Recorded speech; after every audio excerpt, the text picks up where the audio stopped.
వర్షాలు వరటంబల పాత ఇళ్ళలో గాని చెట్ల కింద గాని కరెంట్ స్తంభాల కాడ గాని జాగ్రత్తగా ఉండాలన్నయ్యో.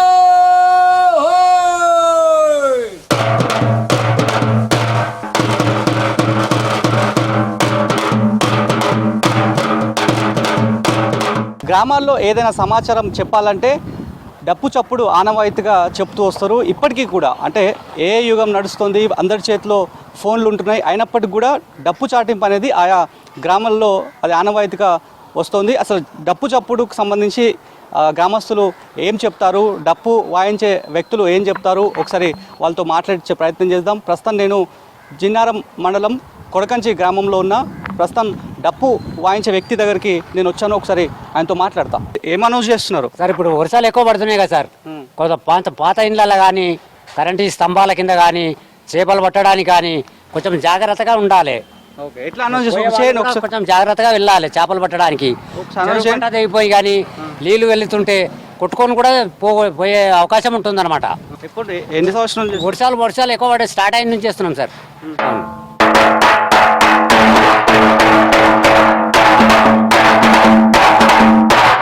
వర్షాలు ఎక్కువ పడటం వల్ల ఈ పాత ఇళ్ళలో కానీ కరెంట్ స్తంభాల కింద కానీ చేపలు పట్టేటోళ్ళకు కానీ కొంచెం జాగ్రత్తగా ఉండాలయ్యో.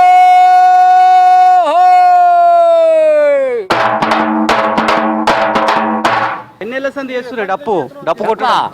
డప్పు చాలా సంవత్సరాలు మా తాతల ముత్తాతల నుంచి చేస్తున్నాం. ఆనవాయితీకి వస్తుందా? అవునవును సార్. ఇప్పుడు అందరి చేతులలో ఫోన్లు ఉన్నాయి, ఇంత జనరేషన్ నడుస్తుంది, అయినా డప్పు సాటింపు అనేది ఓ ముత్తాతల నుంచి నడుస్తుంది. సో ఏమేమి అనౌన్స్ చేస్తారే? డప్పు చప్పుడు ఎట్లా చేస్తారు? డప్పు చప్పుడు ఊళ్ళో తిరిగి చేస్తారు. ఈ శరీరాలకు పోవద్దు, కుంటలకు పోవద్దు. వర్షాలు పడుతున్నాయి కదా, బాగా వర్షాలు పడుతున్నాయి. చెట్ల కింద, కట్టల కింద, ఇప్పుడు చెట్ల కింద కూడా ఉండదు. ఉరుముతున్నాయి కదా, ఉరుముతుంటే కదా పిడుతులు పడుతులు పడతాయి అని అట్లా కూడా భయం అన్నమాట. ఇంటరా మరి జనాలు? ఇంటరా అంటే చెప్పిన వాళ్ళకు వింటాము, ఇన్న వాళ్ళం ఏం చేస్తామో ఏం చేయలేము, అంతే కదా. మన బాధ్యత మనం చెప్పేది చెప్పాలి. ఏంది మీ ఊరు ప్రత్యేకత ఏంది? కొడకంచి అంటే ఏదో అంటారు కదా, కంచికి పోకుండా కొడకంచికి రావాలని. ఏంది ప్రత్యేకత ఊరిది? సుమారుగా 1000 ఏళ్ళ చరిత్ర. మరి ఆనాడు ఏం జరిగింది, ఏం సంగతి మాకైతే తెలియదు. కానీ మా తెలివచ్చిన నుంచి అయితే ఇప్పటి వరకు ఆంజనేయ స్వామి మాకు ప్రత్యేకమైన ఆత్మబంధు కనుక ఆయన సలహా మేరకే, ఆయన కోరిక మేరకే అసలు భగవంతుని సన్నిధానం పోతుండ్రు. పిల్లలు సహకరిస్తున్నారు, ప్రతి ఒక్కరు కూడా సహకరిస్తున్నారు. బయటి వాళ్ళు కానీ ఇంటి వాళ్ళు కానీ హైదరాబాద్ ఇతర గ్రామాల నుంచి కూడా వచ్చి మంచి మేలు కొడుతున్నారు. ఆ సాక్షాత్ శ్రీమన్నారాయణుడే మాకు అన్నిటికీ రక్ష. సో మనతో మాట్లాడదాం. సెక్రటరీ ఉన్నారు. సో ఈ చాటింపు అనేది ఇప్పుడు ఫోన్స్ ఉన్నాయి, అందరి చేతిలో అరచేతిలో ప్రపంచాన్ని చుట్టేస్తున్నాం, అయినా సరే ఈ ఆనవాయితీ అనేది కొనసాగుతుంది. ఆ డప్పు చాటింపు చేసే వ్యక్తికి ఎట్లా ఆయనకు జీతం కానీ ఎట్లా ఉంటుంది? డబ్బులు ఇస్తాం సార్, 150 రూపాయలు ఒక రోజు చొప్పున 150 రూపాయలు ఇస్తాం ఆయనకు. ఓకే, అంతే. అంటే అన్ని ప్రతి ఇంటికి తిరుగుతాడు, ప్రతి వాడవాడ తిరుగుతాడు, తిరిగి అందరికీ ఇన్ఫర్మేషన్ పోతుంది. ఎప్పుడెప్పుడు ఇన్ఫర్మేషన్ ఇస్తాడండి? అంటే ఏ సందర్భాల్లో? అంటే ఇప్పుడు పలు జాతరలు ఉండని, వర్షాలు వచ్చినా కూడా, జాతర బోనాల పండుగ ఉండని, ఇంకా వింత ఏదన్నా గవర్నమెంట్ నుంచి వచ్చే స్కీమ్స్ గురించి అన్నిటికీ సంక్షేమ పథకాల గురించి చెప్పేస్తాం. ఓకే. సో అంటే గ్రామ పంచాయతీ ఫండ్ నుంచి అతనికి డబ్బులు ఇస్తారా? గ్రామ పంచాయతీ ఫండ్ నుంచి. వింటారా సార్? మొత్తం జనాలు వింటారా? మరి వింటారు. అందరికీ వినేటట్టు చేపిస్తాం వాళ్ళతో. ఇప్పుడు వర్షాలు కురుస్తున్నాయి కాబట్టి దానికి అవేర్ చేస్తారు. మట్టి ఇళ్ళల్లో ఉండొద్దు, మట్టి గోడల్లో ఉండొద్దు, కూలిపోయిన గోడల్లో ఉండొద్దు అని వాళ్ళు చాటింగ్ చేపిస్తాం. వర్షం ఎక్కడన్నా వస్తుంటే కూడా దాన్ని అలుగులు పొంగినాయి మా కావలకు చెప్తాం, మా కాంపౌండ్ సిబ్బంది చెప్తాం, అలుగులు పొలిగా ఎక్కడ లేయింగ్ ఉన్నాయా అలాంటి గుర్తించి అందులో ఆయిల్ బాల్స్ కూడా వేస్తాం. ఒక టెంపుల్ కూడా ఇక్కడ ఫేమస్. సో ఎట్లా ఉంది తాజా పరిస్థితి, ఎట్లా ఉంది ఊళ్ళో? కొడకంచి అంటే కంచికి పోకుండా కొడకంచికి ఒక గుర్తింపు ఉంది. కొడకంచిలో ఆదినారాయణ స్థాని దేవస్థానం ఉంది. పూర్వం నుండి మా పెద్దల నుండి తాత ముత్తాల నుండి దేవస్థానం ఉంది. పెద్దలు ఏమంటారంటే కొడకంచి అని యాద్ చేస్తే కంచికి పోకుండా కొడకంచి పోవాలని ప్రత్యేకత. కొడకంచికి ఆదినారాయణ స్వామి వల్ల మాకు గుర్తింపు, కొడకంచికి గుర్తింపు ఉంది.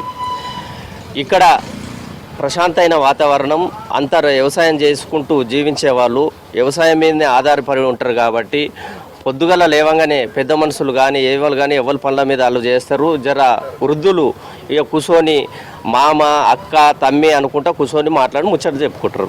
చాటింపు అనేది ఆనవాయితీ. సో మీరు ఏమైనా అనౌన్స్మెంట్ చేయాలన్నా కూడా అట్లనే చేపిస్తారా అతనికి సంబంధించి? ఇప్పుడు డప్పు చాటింట్ అంటే మా పెద్దల పూర్వం నుండి వస్తుంది. ఏదన్నా కరెంటు బిల్లు కానీ రేషన్ ఇవ్వడం కానీ ఇంకా గవర్నమెంట్ స్కీమ్ ఏమన్నా వచ్చినా డప్పులతోనే సాటింపించి వాడవాడ తెలియజేస్తే ఆ డప్పు సాటింపుతోనే వాళ్ళ గుర్తింపు జరుగుతుంది, తెలియజేసుకొని వస్తారు. రీచు డప్పు సాటింపుతోనే డప్పు సాటింపు చేస్తుంటే గలీలకి ఇళ్ళకి వెళ్ళి బయటకు వచ్చి ఇనిపోతారు. ఇని పోయి పొద్దుగాల్లో వస్తారు. ప్రతి ఒక్కరికి 10 వార్డులు ఉన్నాయి కోడికంచి గ్రామంలో. 10 వార్డులలో కంపల్సరీ డప్పు చాటింపు చేపిస్తాం. ఎందుకంటే పెద్ద మనుషులు ఉంటారుగా, వాళ్ళకి తెలియడం కోసం డప్పు చాటిస్తే గతంలో ఉండే సౌండ్ వస్తే ఎందుకు ప్రజలకు తెలియాలని చెప్పి డప్పు చాటించారు. ఏంది ప్రాబ్లం ఏందనేది బయటకు వచ్చి వినడానికి డప్పు చాటిస్తాం కంపల్సరీ. ఏమైనా గవర్నమెంట్ నుంచి సంక్షేమాలు వచ్చినా కానీ డప్పు చాటిస్తాం. రేషన్ నెల రేషన్ వస్తుంది, రేషన్ కూడా డప్పు చాటింపు చేయడం జరుగుతుంది. డప్పు కొట్టగానే ఇళ్ళకి వెళ్ళి బయటకు వస్తారా, చూస్తారా మీరు? వస్తారు అందరు వస్తారు. డప్పు సప్పుడు కాగానే ఏంది డప్పు సప్పుడు అనేది బయటకు వస్తారు అన్నమాట. మంచి వచ్చేయడం ఏదో వినాలి కదా, ఇన్ని దానివల్ల ఏం ఉపయోగం అనేది బయటకు వస్తారు అన్నమాట. ఈ ఆనవాయితీ డప్పు సాయింపు అనేది తాత ముత్తాలతో వస్తుంది కాబట్టి ఇప్పుడు జనరేషన్ మారింది. ఈ జనరేషన్ మారినంత మాత్రాన మన ఆనవాయితీ పోగొట్టడం కరెక్ట్ కాదు. మన ఆనవాయితీని మనం ఆచరించుకుంటూ పోతుండాలి. డప్పు చాటింపు ఇక్కడనే కాదు, ప్రతి విలేజ్లో కూడా డప్పు చాటింపు కార్యక్రమం చేయాలి. ఈ డప్పు చాటింపు వలన ఓన్లీ ఇప్పుడు యువతకు పిల్లలకే తెలుస్తుంది. ఈ ఫోన్ల ద్వారా జనరేషన్ ఉంది కాబట్టి పెద్ద మనుషులకు లేదు. పెద్ద మనుషులు పొద్దంతా పనిపోయి పొద్దువికి వస్తారు. ఆ చాటింపు కూడా సాయంత్రం పూటనే చాటింపు కార్యక్రమం జరుగుతుంది. ఈ చాటింపు కార్యక్రమం వల్ల ఇంట్లో ఉన్న పెద్ద మనుషులు కానీ పిల్లలు కానీ బయటకు వచ్చి ఏందనేది బయటకు వచ్చి ప్రత్యేకంగా మరీ వింటారు. మా గల్లీకి రాకపోయినా మరీ గ్రామ పంచాయతీ ఫిర్యాదు చేసి మా గల్లీ నుంచి చాటింపు చేయమని అట్లా అడిగే సందర్భాలు కూడా ఉన్నాయి. డప్పు చాటింపు రేషన్ ఇస్తే కొడతారు, మరలా పింఛన్ ఇస్తే కొడతారు, ఏదైనా కరెంటు బిల్లు వస్తే కొడతారు. ఇంటరా మరి డప్పు చాటింపు చేసి ఇంటరా మీరు వింటామమ్మ, బయటకు వచ్చి? వింటాం. అంటే ఏంది మీ ఊరు ప్రత్యేకత ఏంది? కొడకంచి ప్రత్యేకత ఏంది? కొడకంచి ఇది ఏంటి స్పెషల్ ఏంటిది కొడకంచిలో? గుడి, దేవుని గుడి ఉన్నది. దేవుని గుడి కాడికి ఎప్పటికి మంది వస్తారు, చాలా మంది వస్తారా? మస్తు మంది వస్తారు. రోజు కార్లు వస్తూనే ఉంటాయి పొద్దున్న దాకా. వ్యవసాయం చేస్తారా మొత్తం ఊరోళ్ళు? కూలి పనులు పోతారా, వ్యవసాయం పోతారా? వ్యవసాయం చేస్తారు, పూజలు చేస్తారు. మస్తు భూమి ఉన్నది దేవునికి, మంచిగానే ఉన్నది. ఓకే. ఒక 1000 ఏళ్ళ ముందు రామోజీరావు అనే ఒక దొరవారికి ఆయనకి స్వామివారి కల్లోకి వచ్చి చెప్పారనమాట. ఇట్లా ఒక అడవిలో పుట్టలో వెలిసున్నాను, నాకు గుడి కట్టని చెప్పేసి చెప్పారనమాట. ఆయనకి పొద్దున్న లేచి చూస్తే ఎక్కడ ఏంటని అర్థం కాదు. ఆయన మళ్ళీ స్వామివారిని మనసులో తలుచుకొని ఆయన నిద్రపోతారు. మళ్ళీ స్వప్నంలోకి వచ్చి స్వామివారు చెప్తారనమాట, ఇట్లా మీ ఇంటి ముందు ఒక గరుడ పక్షి వచ్చి వాళ్తుంది, అది ఎటు వెళ్తే అటు వెళ్ళండి అని చెప్పి చెప్తుందనమాట. పొద్దున్న లేచి చూడగానే ఒక గ్రద్ద ఒకటి ఉంటుంది, దాని వెంట వెళ్తే ఇక్కడ నుంచి ఒక 10 కిలోమీటర్ దూరంలో మంబాపూర్లో ఒక అడవిలో స్వామివారి పుట్ట మీద వెళ్ళి వాళ్తుంది అనమాట. అక్కడ స్వామివారి పుట్టలో దొరుకుతారు. అది ఆ ప్రాంతం వేరే వాళ్ళది, అది ఎక్కడ ఇంటి వాళ్ళంతా అడుగుతారనమాట.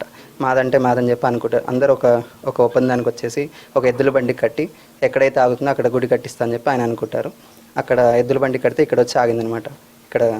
అందుకని ఇక్కడ కొండ మీద ప్రతిష్ఠించారనమాట స్వామివారిని. అప్పటి నుంచి ప్రతిష్ఠించాక ఎట్లా చేయాలి ఏంటని అర్థం కాదు పూజలందరికీ. అందుకని కంచి నుంచి ఒక 4 బ్రాహ్మణులు తీసుకొచ్చేసి అదే పద్ధతిగా బ్రహ్మోత్సవాలు కూడా అన్నీ చేస్తారన్నమాట. అందుకని ఇక్కడ కంచిలో లాగా బంగారు బలి, వెండి బలి కూడా ఉంటాయి. మొన్నటి వరకు కురిసినటువంటి వర్షానికి ఎవరు కూడా చెట్ల దగ్గరికి వెళ్ళొద్దు, స్తంభాలను ముట్టుకోవద్దు, కుంటల దగ్గరకు వెళ్ళొద్దు అనేటువంటి ఆ అనౌన్స్మెంట్ని కూడా మేము చేపిస్తున్నాం అనేటువంటి విషయాలను అయితే గ్రామస్తులు అందరూ కూడా చెప్తున్నారు. కెమెరా పర్సన్ అనిల్తో కలిసి షరీఫ్, V6 న్యూస్, కొడకంచి.